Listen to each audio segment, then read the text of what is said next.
He kōna ipurangi tēnei nā te reo irirangi o Aotearoa.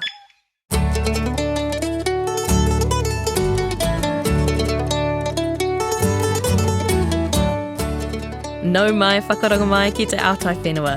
Welcome to Country Life, ko Janina Schwanika tēnei. Great to have your company, I'm Duncan Smith. Today, we dip into our archives and take a trip to one of New Zealand's longest-running intentional communities, Rainbow Valley in Golden Bay. Anisha chats with a Filipino farming couple in Southland. And later, I show you what it takes to turn a patch of grass into a food-producing garden. But first to a wrap of what's been making headlines on the rural news desk. This week marked the start of a new milk season for dairy farmers. High prices are expected, but costs are also expected to rise. Rabo Research senior analyst Emma Higgins says dairy remains well positioned globally, despite farmers facing a margin squeeze from increased energy, fertiliser and industrial goods costs due to the war in Iran. So ultimately, New Zealand dairy farmers, I think, are well positioned to ride through the storm. They're coming off a very strong 25-26 season, which is always very helpful. But the challenge for the 26-27 season will be planning for multiple scenarios. Sticking with dairy, farmers are also being urged not to worry just yet after prices fell less than 1% at the first global dairy trade auction of the new season. Jarden's head of commodities, Mike McIntyre, says while this was slightly disappointing, it wasn't surprising. The headline number itself was largely unchanged, down 0.6, probably very similar to what we saw in the last trading event where it was up 0.6. So I don't think there's anything to worry about. Certainly the last milk price update that we got last week in regards to the new season, I don't see any reason why there would be a change to that. Mike McIntyre says once the spring flush starts, farmers will have a better idea of how the season will turn out.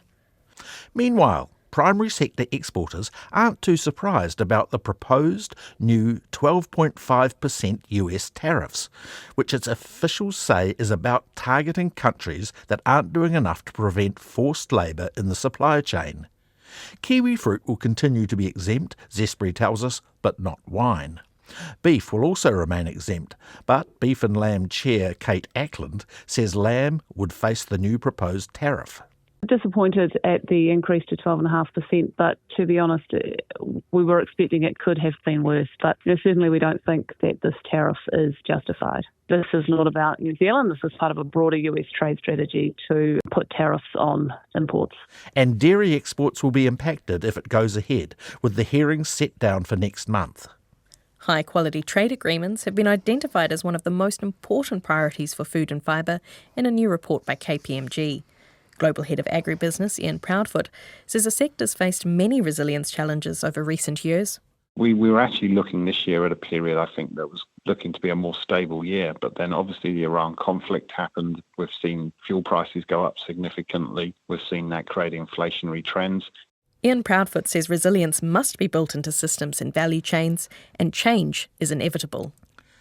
Many exporters are already pondering where New Zealand's next free trade opportunity is. It was one of the questions put to panellists at the Seafood New Zealand conference in Wellington last week as the industry navigates changing global markets. Sarah Mayman of the Ministry of Foreign Affairs and Trade said China and India were big markets and free trade deals had created a lot of opportunity for New Zealand exporters. We have nothing in Africa. South America is very patchy with big agricultural powerhouses who are protectionists and we haven't broken through. Those are ones that are worth active consideration, but it's the frameworks we already have and how to make the most of them and grow them that I think is where the next opportunity lies. Sarah Mayman said it was about deepening, modernising and enlarging agreements New Zealand already had.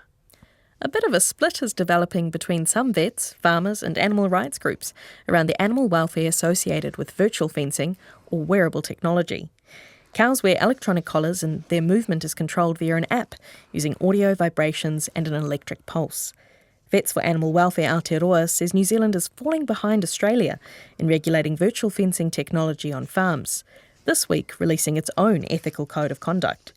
Managing Director Helen Beattie says the group would like to see industry-wide standards adopted. what Australia has moved to regulate recently, where they've said you have to have daily oversight in some jurisdictions. They've put limits on how much electricity can be used in other jurisdictions. They've talked about who's allowed to train farmers in the use of these devices. So it has to be someone employed by the manufacturers. It can't be a sort of a quasi-consultancy situation. Meanwhile, the New Zealand Vet Association says it holds no concerns around any risks associated with virtual herding. Committee member Kyle Cannon says he frequently works with cows wearing wearables. We're definitely in support of regulatory standards being made for this virtual fencing technology, but ours is more an understanding of right now that we're in support of how it's being used on farm and the outcomes that we're getting with animal health. The Ministry for Primary Industries says virtual fencing is managed by the Collar and Tethers section of the Animal Welfare Act. And to wrap up, an Otago poultry farm at the centre of an outbreak of bird flu nearly 18 months ago is finally fully repopulated. About 200,000 chickens at Hillgrove Farm were culled after it became the centre of the country's first case of a highly pathogenic bird flu in December 2024. The H7N6 strain was not found anywhere else, and the mainland poultry began repopulating last April, with the final flock introduced this past month. Chief Executive John Mackay says it's an important milestone which has been a long time coming. 200,000 birds back on farm, and that's about 150,000 eggs a day. A lot of hard work from a lot of people, but it's really nice to have a busy farm back, fully populated with birds and with a full team on board there, ensuring we get great eggs out to consumers all around New Zealand. And that's the rural news for this week. This is Country Life on RNZ National 101 FM. Now to our guest this week. Migrant families have always been an essential part of the New Zealand farming story. Anisha Satya talked with Southlanders Guillermo and Christina Tolentino about their journey to Aotearoa from the Philippines. My name is Guillermo Tolentino. Community here calls me G, or the Filipino calls me Gimo. I'm Christina Tolentino, and we've been here since, 2003. You were here earlier. You say 2003? Yeah. That's when I was born. Oh, wow. Half of my life here. Yeah. Wow. And I followed him after 1 year, so 2004. And I helped him. Since you arrived here, you worked in a dairy farm. Yeah. So I helped out a little bit and then had kids and then helped again. So, yeah. We are contract milker since 2010. We are as well a shareholder of 4 farms. 5 now because we just purchased another one. So you met in the Philippines before coming over? Tell me about your life there. Me and Christina, we were classmates in university, and after graduation, we took master's degree. Yeah. And what did you study? Bachelor of Science in Agriculture, major in Animal Science, and then I took a master's degree in Animal Nutrition. After that, I had an job opportunity to go to overseas in Saudi Arabia. That's the start of my journey in dairy farming, which I didn't dream of. And then Christina, she's an instructor in our university while studying master's degree in it. We get married in 2003. Then after that, I flew here, left her alone. What made you decide to come here in the first place? Yeah, it's a good story. I didn't even know why I'm here. Christina is the main reason why I'm here. Yeah, while I'm still working in Saudi Arabia, Christina found this website. That's what we call Friends International. And she applied me without my knowledge. Oh. Hey, I signed you up for this thing. You're going to New Zealand. She set me up. What was it for? Was it for a specific job or? Yes, it's for dairy farming. Mm-hmm. Since I have experience in dairy farming, she said, I'll come here and do the job. And it is quite family-oriented country because in Saudi Arabia, it's really hard to bring your own family. What was your reason, Christina, for choosing that, applying for that? Because I thought he had the qualifications, because we were graduates of agriculture, you see, and major in animal science. So there was this job site, and it was looking for a dairy farm worker. So I thought, why not? Why not send out his CV and application letter? So I did it for him. And then I told him afterwards. Surprise! Yeah. I just came straight to Christchurch. What were your feelings when you moved over for the first time? Like, what were you think? Were you excited? Were you nervous? Really excited, actually, because, wow, I'm going to get some snow. New adventures from hot country going to cold country. So you started in Christchurch? That's my point of origin. That's a good story. Oh, I have okay. a very, very interesting story how I get, here in the Southland area. I don't have an employer. I thought they provided me an employer, but I don't know anything. I rang them and said, I'm here already. And they said, can you ring this guy? They gave me a name and telephone number of an employer, and I introduced myself. And they said, he's just interviewing me. I said, there must be a miscommunication here. I said, I would better talk to my employer. Then from then, it's been a week in Christchurch. No more money. Oh my gosh.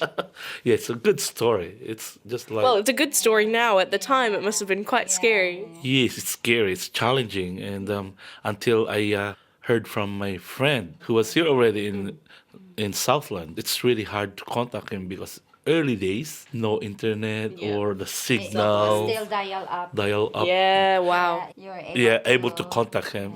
And it's a big relief. I said, can I go there, stay there for a while?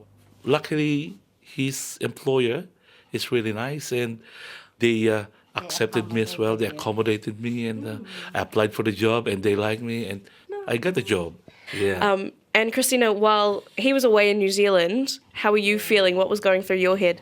I was excited for him because obviously this is a great country. I did a lot of research before he came here. And I was also busy with work. So I worked in a university doing some research and extension. I got to go all over the Philippines except for the most southern part. Did you come straight to Invercargill? Yes. And I was shocked. Yeah, what was the weather like that day? It was cold because that was in July. So it was the middle of winter. And it was really shocking for me because I've never been anywhere else. Yeah, this was the first country, well, apart from the stopovers along the way. But that was in 2004. And the airport, the Invercargill airport, it's not what we can see now. Like, it was small, and really? I remember going out of the plane and into a wooden walkway, sort of. So, what were the challenges you guys had in your first couple of years? Food. Food, really? Number one is food. Yeah, what'd you miss? Rice. Really? Actually, early days, there's only 1 kilo. Oh, the little ones. Oh, no. And, Asian or Filipino, they want a sack or bag of rice. Vegetables from the Philippines. Yeah, you can't find those foods here. Some foods here, especially meats, are always available.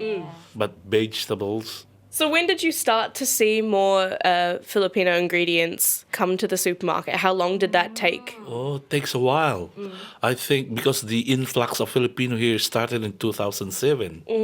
That's it. Yeah, we are trying to buy this stuff in Dunedin or you have to go for a big trip. It's a big drive. Yeah, but we tried to adopt the culture here.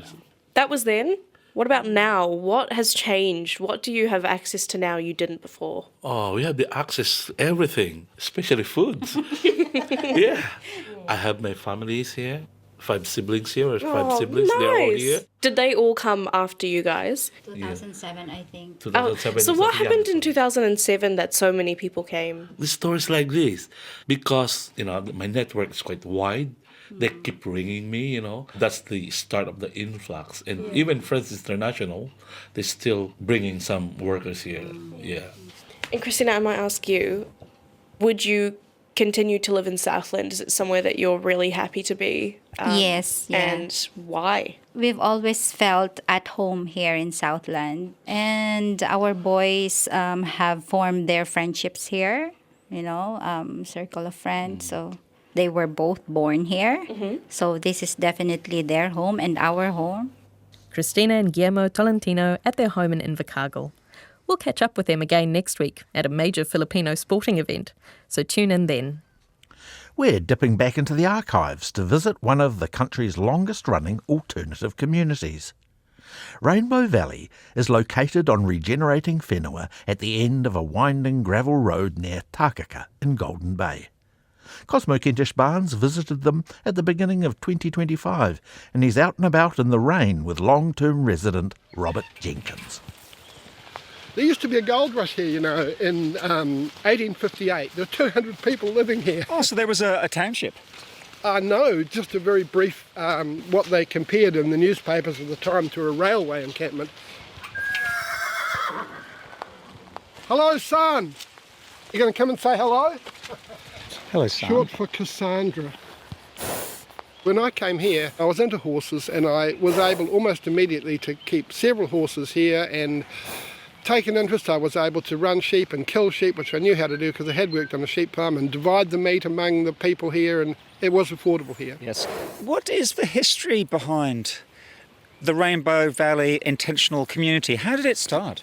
Well, in 1974, when this community was founded, I might have been 22, 23. And at that time, we had the idea that runaway capitalism and consumerism, industrialisation was not good for the planet, and that people needed to try to live in a different way. We perceived that it might be even more enjoyable to live in a different way where you didn't have a 9-to-5 job and a mortgage, and that people could support one another by living communally, and rather than owning private property and profiting from the sale of that, they could all own things together, which would make them a lot more affordable. And also makes it much less likely that anybody is going to profit personally from the sale of anything. I mean, we've got 25 acres on this side of the river, well over 100 acres in all. Also, you've got quite a bit of land. Yeah, and this is the paddock where I've recently established, with a lot of community support, quite a large wetlands area because it was muddy ground and we didn't want the cattle getting into the mud and, polluting the streams. Yes. So what have you planted so far? A lot of harakeke. We must have got 40 fans at least out of just one bunch of harakeke beside my house. And it looks like it's all taken. Yeah. And the Kānaka, well, you might see Kānaka over there beyond the buttercup in the woodlot along the far edge of our farm. Can you see? Yes, I can. Yep. So that was all seeding. So we went and dug up that.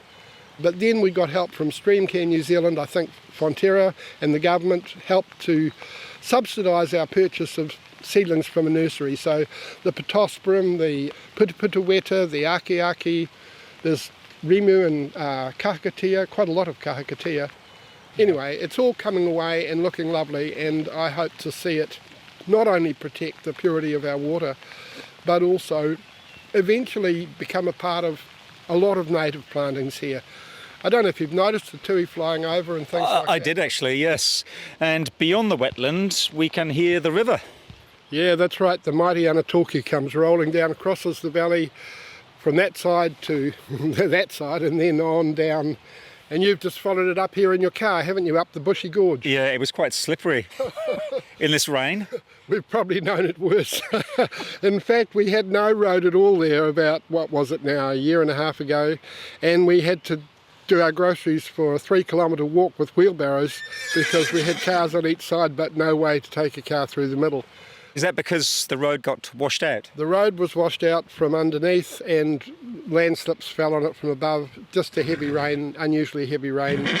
Now looking around us, the hills are covered in beautiful native bush. They are. But where you're looking up there, that was all sheep farming land, and they had planted gorse, believe it or not, as a seasonal feed for the sheep. They used to, was matchstick farming, they used to burn the gorse off every 1 or 2 years, and the new emerging gorse was palatable to sheep. That was farmed for probably 50 years like that. When the hippies bought it, they simply, no more farming, no more burning, and so everything you see up there has just come back from gorse in the last 50 years, and we're going to celebrate our 50th birthday this year, so that's when the community was founded, 74. A long time ago, and it's been going strong ever since, I guess.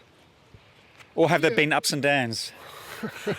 Community living is a challenge, obviously, and this community has got one of the most stable populations I know of, or the most stable population. I'd say half our adult members now still have been here since the 70s. Near enough.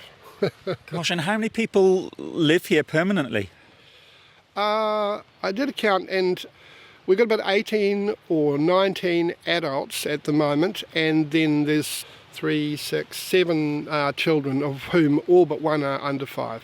So we do feel we have a new generation of children, and it's wonderful. Yes. How do people join this community? Do they have to do a trial first? The system that evolved was that people had to come here and stay here for at least 3 months if they wanted to stay here long term. And until they'd been here 3 months, they weren't even allowed to ask for permanent residence here.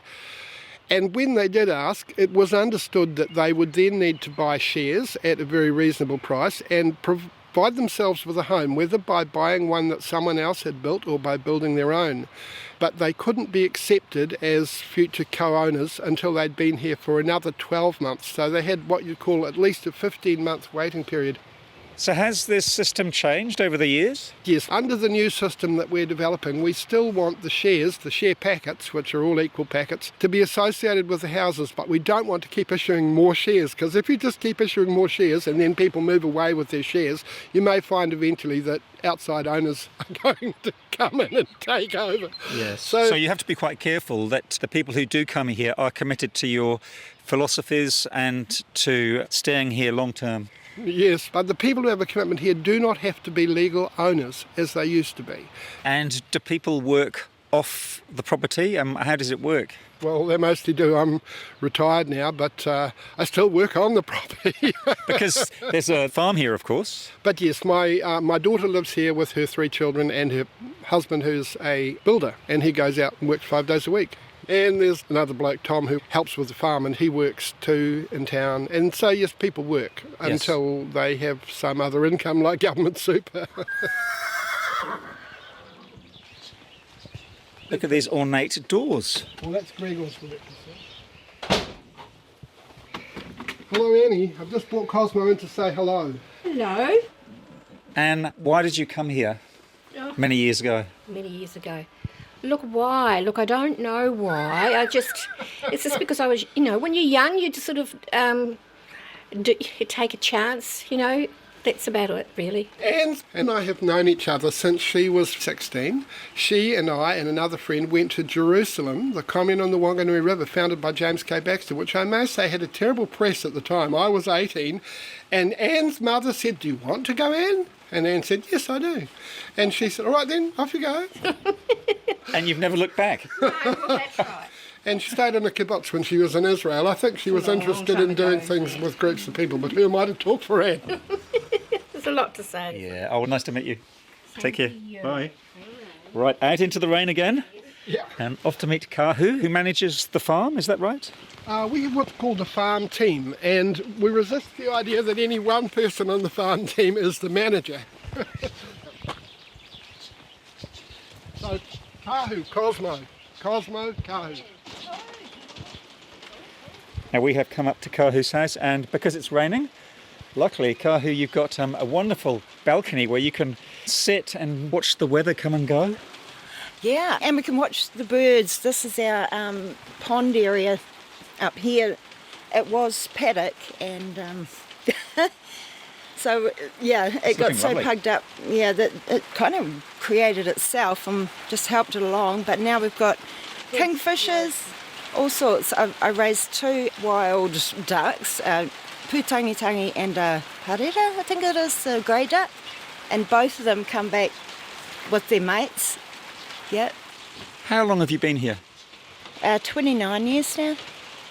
And what made you want to join the community? I've left the North Island with my 3 kids and thought I'd just look around, and started at Graham Downs community for a little bit, then Tui for about a week, and then they said try Rainbow, so yeah. And you've never left? No. Briefly to Tui for a year. Tui is another intentional community in Golden Bay. In fact, I've done a couple of stories there. Oh, great. Yeah. Cool. Yep. So how old were your children when you came here? 1.5, 3 and 8. Yeah. Gosh, so you had your hands full. Mm-hmm. When you came here, where did you live? Down by the barn. There's a building by the barn down there. It was one room. I covered the bottom in, so we had 2 rooms then. And but then this place came up for sale, so I was really lucky to get it. Yeah. Now you are part of the farm team, is that right? Yeah. For the last 6 months, we've created a new farm team, and we have 8 cows at the moment. 4 will be breeding next year, but we just have 1. Hopefully in calf at the moment by AI, which is our milking cow, and the others are steers for eating, so yeah. Yeah, to feed the people who live here at the community. Well, that's what we're trying to get back to, is concentrating on ourselves and our own needs for a while and resting the place, because the really intensive farming came to quite a crisis, and we realised that it needed a rest. The ground was not coping with the number of stock that were here. So you've reduced stock numbers? Yep, from 45 down to 8. Yes. What do you love about living here? The quiet, the isolation, the river. I love swimming in the river. Just the actual freedom of being able to be naked. Do my garden, do my sculptures.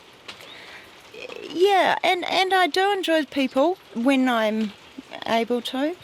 But yeah, it's beautiful. I just wake up in the morning and go, well, there's nowhere in the world I'd rather be than here. Yeah. Now, even though it's raining, Kahu, can we go up and have a look at your small herd of cows? Yeah, sure, great.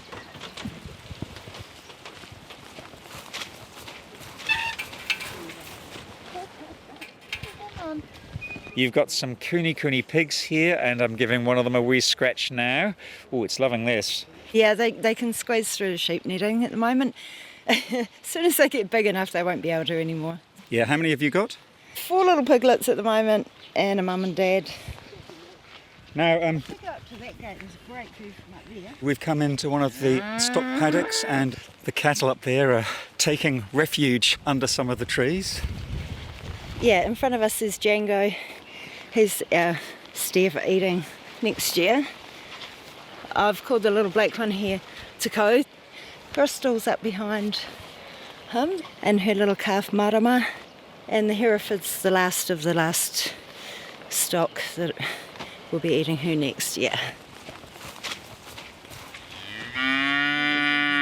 We've got a wonderful vista of the whole valley, and we can get a glimpse of the Anatoki River. Can you see all the Manukau and Kanaka on the slope behind it, or on the flat land on the other side of the river? That's all our land too. How do you get over the river? Well, there's various fords, and we've got a flying fox.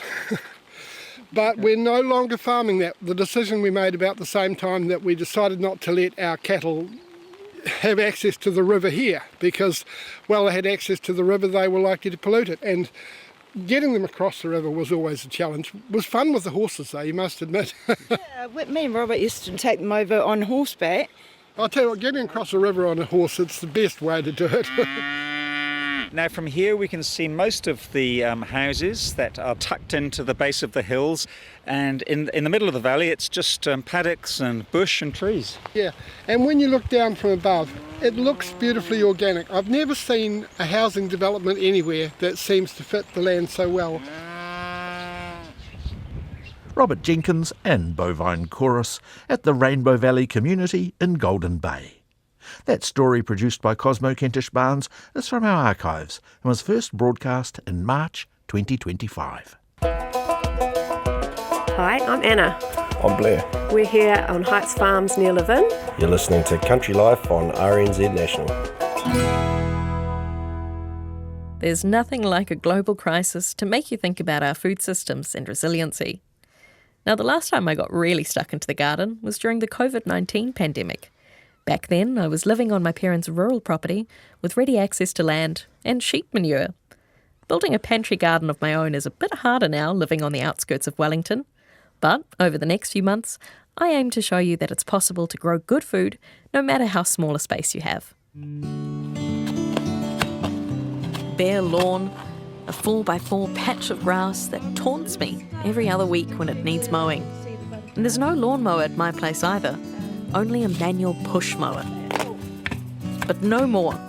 With the help of Wellington gardening expert Hannah Zwartz, I'm turning my own backyard into a food-producing garden pantry. So where to start? Yeah, so that's good. Hannah's having a bit of a dig to check my soil quality. The plants already growing, yes, even the weeds, provide a further bit of insight too.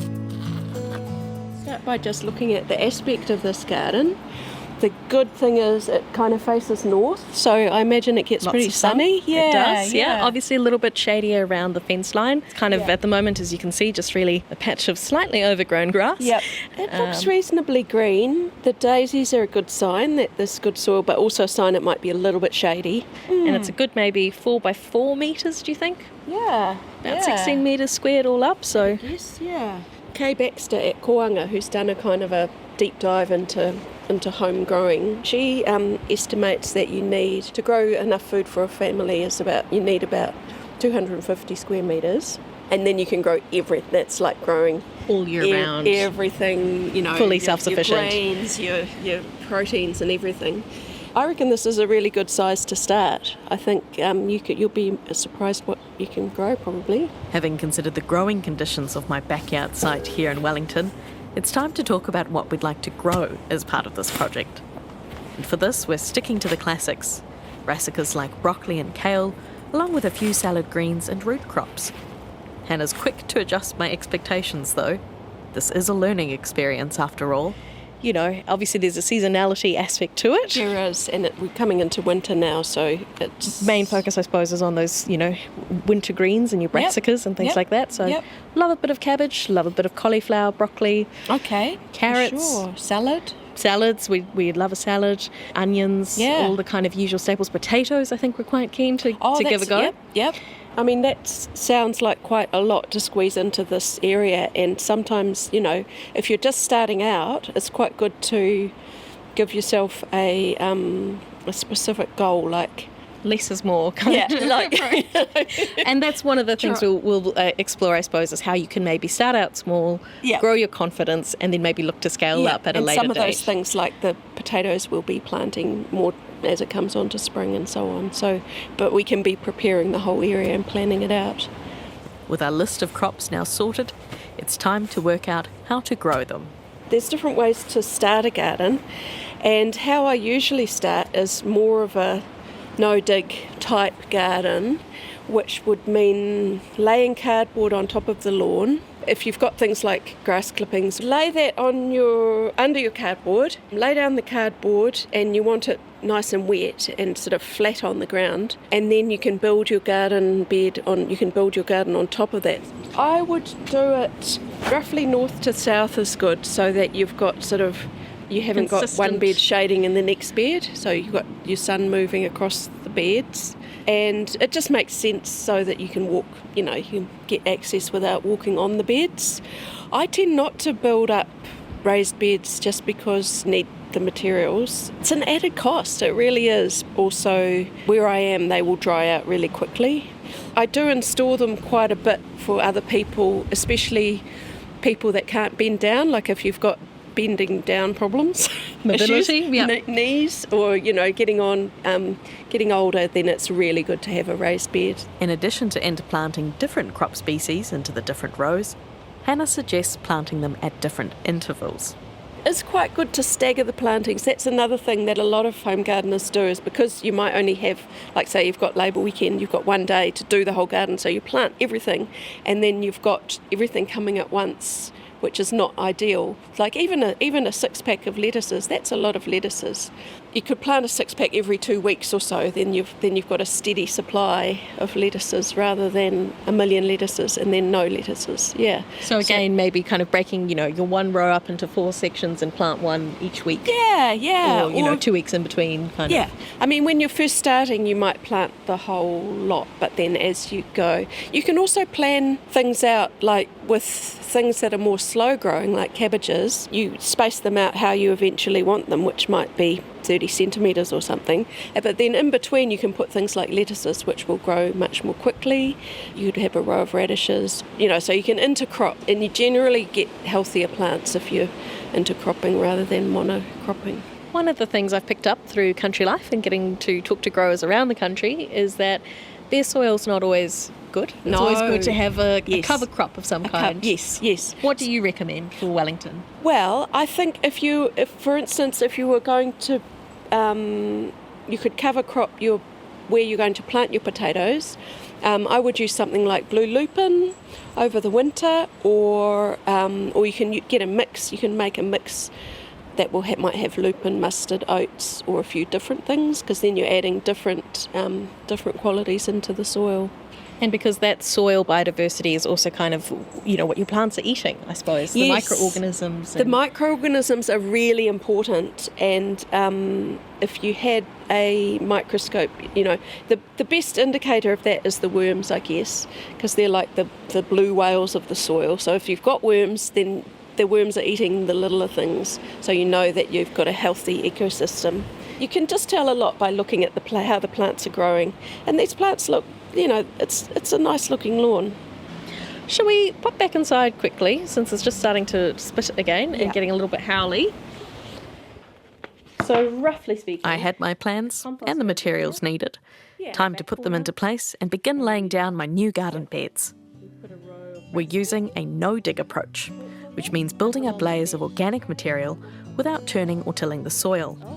This avoids disturbing the important microorganisms which live in it, and, as an added bonus, it's also cheaper. Think of it as like making lasagna. You start with the existing lawn as a base layer. To this, I'm adding freshly mown grass, sheep poo, and autumn leaves, which will break down and add to the organic matter. Now, it's just occurred to me that I should probably explain to you what I am doing here in the background. So far I have mown the lawn for the very last time. What a great feeling. After that, it was a matter of sprinkling some of these lovely autumn leaves we've got lying around, which are going to break down underneath the cardboard layer we're about to lay down. A lot of work, I'm starting to realise that this involves. But we persevere. Then I add plain cardboard, freely sourced from local stores. The bigger the better, and be sure to remove any plastic. I spray this with a hose to help break it down faster. Then finally I can add my soil layer, a good couple of inches, and surrounding bark or wood chip along the paths between the rows.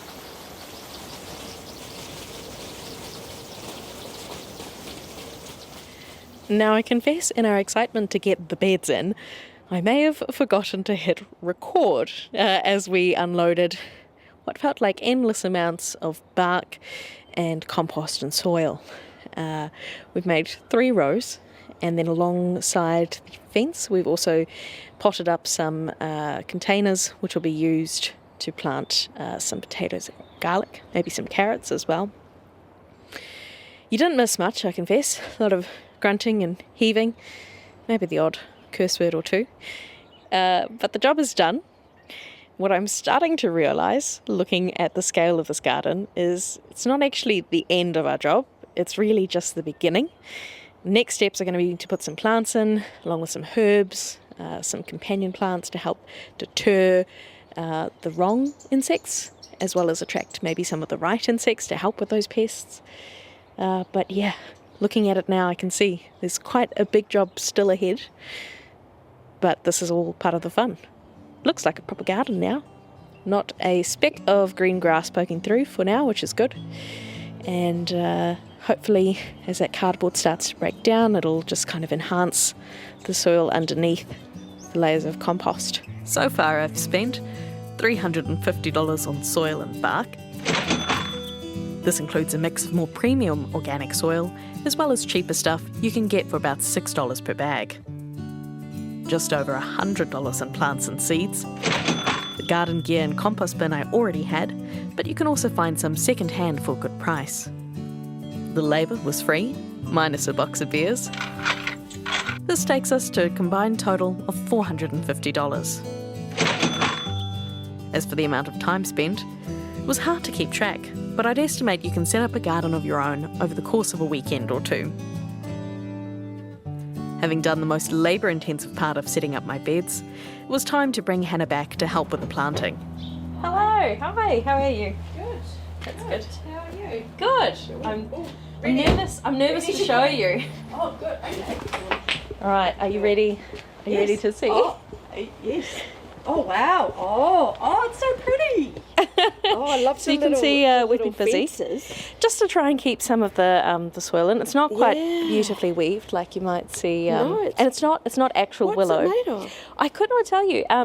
There was a tree that came down in a storm, and as I was passing on my way to visit my parents, I saw it down and went and trimmed some of the fresh green branches, and That's really cute. Yeah, It's really cute. so we've done things slightly differently, I think, from how we talked about initially. So we've got the 3 beds, Yeah. and then kind of the pots along the side, just as a way of managing it. Yeah. I've drawn a quick, rough idea of who I think I've possibly actually bought too many seedlings. Okay. But I've done a rough plan Easily of done.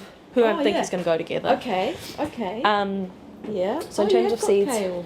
I managed to find some kale. I know, very hard to buy. I must say, a lot of the options were quite limited. Interesting. No one knows why. I do wonder, are there other people setting up their own food beds, maybe? Yes. Possibly. It's probably super popular. Yeah. Well, you've got your greenhouse now. So we can do our own, we can set our own? Yeah. Yeah. And I did get some lovely cover crop as well. Awesome. So I can pump that through. Well, I think generally the best place to start is with the biggest things. Just looking at your brassicas, your kale and broccoli. Yeah, because they will be in the beds for the longest, so they will need the space ultimately. So what have you got here? You've got broccoli and some kale and Chinese cabbage are our brassicas. I did pick up some celery as well. We're quite fond of celery. Oh, nice. Yes. And I know that they can be That's quite good good over to the plant winter. with the brassicas as well. Yeah. Okay, so these tatsui, they are generally, so they are more fast growing. They're good. They'll be ready first, so they can go sort of in amongst the. So I would start by spacing out the broccoli and the kale. Now just give these a bit of a water. Hannah helps me plot out my plants, following a zigzag pattern for the larger ones, with smaller lettuces, beetroot and spring onions interplanted in between. I forgot to say is I usually water them in with some seaweed. Oh, some seaweed. Liquid or something, just to give them a. And it just gives them a really nice head start. You want them to be really wet, because if they're drier than the soil, So wetter than you'd expect, even. I actually, you can even dunk them in a bucket of seaweed juice, or not for seaweed tea or anything like that. Yeah. If you give them a really good, water them in really well at the start, you can get away with a lot more later on. We'll start with our broccoli, because they are going to be the biggest. So if you imagine a nice big plant, you don't. If you put them too close together, you're not really giving them a chance to spread get out, really big, get the sun, to get that big. Now these, you want to handle them. They're still quite little. See, the roots are still quite little. Small, yeah. You could even leave them a bit longer, but we'll start with this one. So with the brassicas, see where those seed leaves are, the first set of leaves that are different to the other ones? Mm-hmm. That's actually the parts of the seed, the cotyledons. So you want to plant right up to there. Just underneath them. Yeah. So you if you plant them at that level, they'll flop around. You want to sort of tuck them right in. So I pour some liquid into the hole. Some nice seaweed just to go in with them. Nice liquid manure, and then pat them in, put nice and firmly, like that. If you're looking at, I'm not measuring, but that looks like about the right spacing. Sort of, if you zigzag them like that, you maximise your space a bit more. Yeah. So about 40 centimetres? Yeah, 40, somewhere between there. Yeah. You do want them to touch, the leaves to be touching, but not sort of crowding each other out. And then, these kale look ready though. We'll stick these. I think the kale's a red Russian variety, apparently. That is a really good one, and you can be, you should be eating that all winter. I think this end will be the sunniest. Sunnier, so we might put the big items down here. Yeah, I think interplanting is a good way to go, because you have more variety. The more, it's like the biodiversity in the soil. The more variety you have, the better for the soil, and supposedly might confuse the insects. We'll see about that. So just a bit of water in the hole. Again, planting quite high up so he's got some support. You don't want it to be flopping around in the wind, although I must say it's pretty sheltered. And some lettuce will interplant. Some beetroot and spring onion. Yum. I was thinking with the carrots to start as to sow them in that bed there, which is looking pretty tragic. Or do you think straight into the ground? I think try some of both. I think that the thing with containers is that they dry out more, and if carrots dry out, that's when they go kind of woody. Right. It's not what you want in a carrot. So I would try some in both. So we'd zigzag one broccoli, a kale, and then see that's a good. I think that's a good size. So you gently pull it. The roots are getting down to the bottom of the cell. So I think all these, basically put them at the same spacing. So just zigzagging them along the north to south bed, basically. The roots will go down into the cardboard, find their way through. Actually, that cardboard won't, the cardboard will rot down nice and quick. So, these ones don't have to be so low, the celery. You don't want to bury the crown because that will rot. So you just, take a bit of time to press them in nicely. And then in between, we can have our faster growing things. Our lettuces, our radish and our spring onions? Yep, exactly. And again with lettuces, I can see you've got 2 punnets, but you might want to put some in the shadier part and some in the sunnier part so that you don't get inundated on one day. I mean, we do like salad, but not that much, that's maybe. Quite a lot. That's quite a few. So the lettuces can go a little bit closer because you'll be, just again, you picture in your head the lettuce that you want it to grow into, so it's maybe that big. If there's like a right angle, you'd maybe put it in the corner between the 2 brassicas? Yeah, and then we're going to put other things. Actually, we might put the beetroot along the edge. So then we've got the tatsoi I would treat like the lettuces because they're going to be, you can picture how they're going to grow. I'll give those a little bit longer. And then the beetroot you can plant quite small because they're a root crop. You don't want to be disturbing the root too much there. That's perfect because it's coming out. See how the whole cell comes out as one thing? These are in a clump. There's 4 plants in one. So we could almost separate them out. It's actually best to plant them all together because then you get kind of a bunch of beetroot on the ground, but they tend to sort themselves out. They sort themselves out. And again, they're quite good along the edges. So I'm going to put this here because this is going to have plenty of room. So in between the celery and the kale, kind of in a similar way to the lettuce, you kind of give everything their own bit of space. Yeah.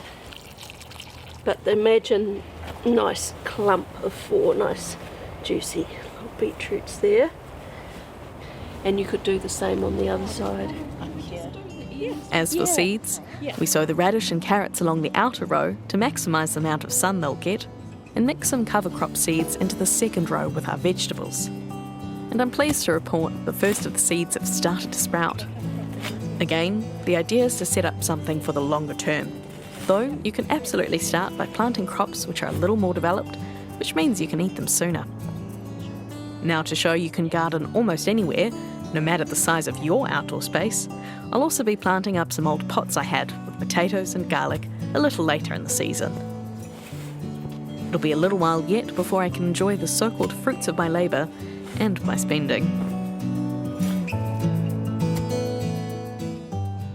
Big thank you to Hannah Zwartz there, helping me in my garden. And you can hear more gardening advice from her on Saturday mornings. Tune in next month. And just for transparency, the time and money spent setting up my garden are being done outside of work hours and out of my own pocket. You can follow my gardening journey over the next few months by following Country Life. And please, if you have any helpful suggestions or questions, get in touch by emailing country@rnz.co.nz. You'll find photos from today's stories on our website, rnz.co.nz/countrylife. Well, that's this week's Country Life. Thanks for joining us. We love getting your feedback and ideas for future stories. You can reach us, country@rnz.co.nz. And we'd hate for you to miss an episode of Country Life. To get every episode free to your phone, click follow on your app now. And if you enjoyed our show, give us a shout on social media or tell a friend by clicking the share button in this app. Out in the field today were myself, Janina Schwanica, and Anisha Satya. And from our archives, Cosmo Kentish-Barnes. The show was produced and engineered by David Knowles and Mark Chesterman. Catch you next time. Ka kite.